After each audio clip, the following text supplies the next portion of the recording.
Here I am, Morgan Freeman, doing another story on another day about another somebody. But I do get paid to do it, and so reluctantly, here I am. I suppose this is a love story. Not a traditional love story like Romeo and Juliet or Beauty and the Beast. It's something a little different.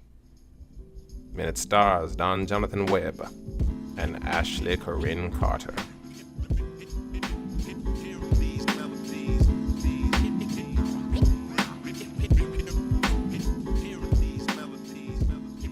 They were both 80s babies. They like painting and writing and doing artsy stuff. Stuff I don't know a lick about. And they decided to go to art school. I met Don Jonathan, the first time I saw him was in the computer lab, and it was in Art Foundation, and I was with my friend Ryan.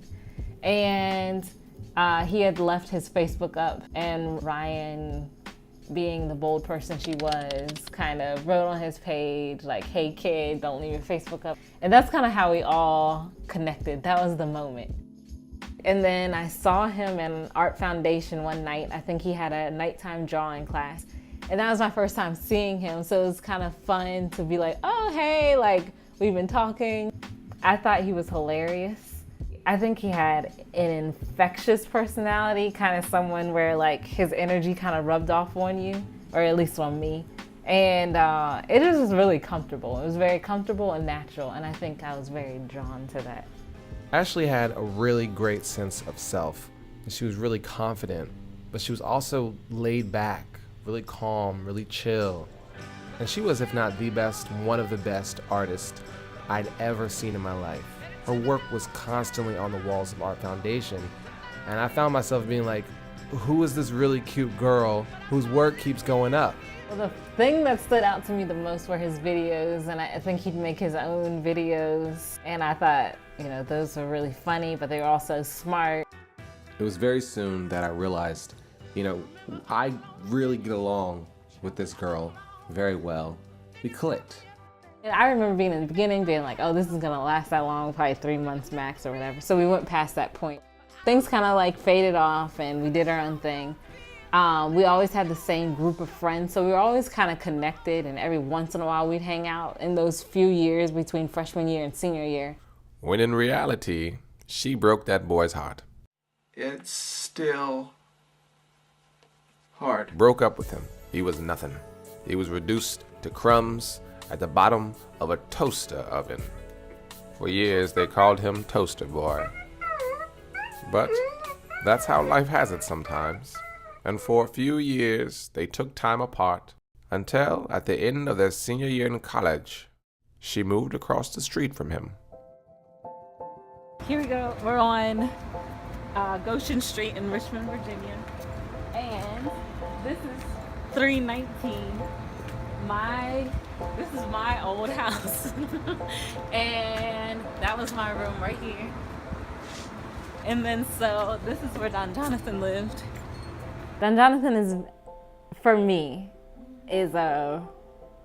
he gives me balance. So he's a very rational thinker when I can be irrational. Or I'm emotional, and he kind of thinks about things from a different perspective, and I really appreciate that. And I can talk to him about anything, and I enjoy how he can kind of feel what I'm feeling and then like come from a place of understanding, but then also telling me straight up like what I need to hear. Nah, I'm gonna get straight to the point. He's a goofball.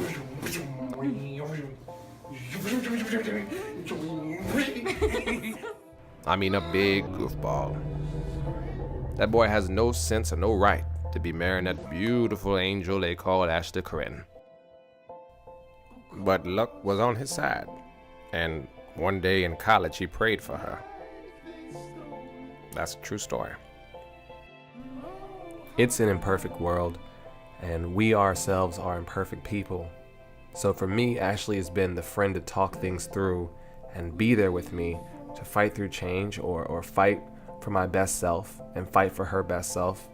And you hear these couples say they're each other's best friends, and hopefully that's true. because a best friend is someone you can talk to about anything, and they're there to listen, and they're there to offer support and advice, and when words fail, a hug. She's nothing less than amazing. She's guided by that faith-first spirit and armed with the sense to help others. I love that about her, and I'm always going to love that about her. All right now. Ain't no sense in being up in this room crying about these two young folks. This has been a Morgan Freeman production. I love you because I am God. Just kidding. I'm Morgan Freeman.